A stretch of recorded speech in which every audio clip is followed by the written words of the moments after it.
السلام علیکم ورحمۃ اللہ وبرکاتہ۔ میرے دوستو، 15 اگست یعنی یوم آزادی، یہ وہ دن ہے جو ہمارے لیے باشندگان ہند کے لیے بڑی خوشی اور مسرت کا دن ہے، کیونکہ یہ وہ دن ہے جس دن ہمارا ملک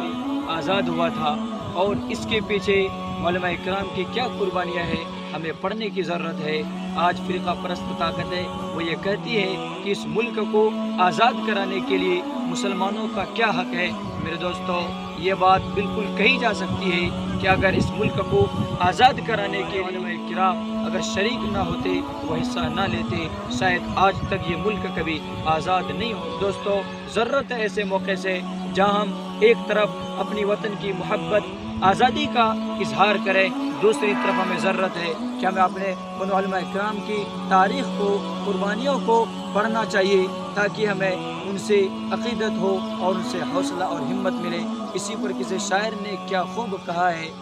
ملے گی منزل مقصود کے ایمان رکھتے ہیں، ملے گی منزل مقصود کے ایمان رکھتے ہیں،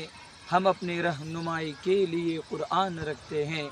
وفاداری وطن سے ہو یہی اسلام کہتا ہے، وفاداری وطن سے ہو یہی اسلام کہتا ہے، ہم اپنے دل کے ہر گوشے میں ہندوستان رکھتے ہیں۔ میرے دوستو، آج ضرورت ہے کہ اس دن کو منانے کے ساتھ ساتھ ہم اپنے علماء کرام کی قربانیوں کو یاد کریں۔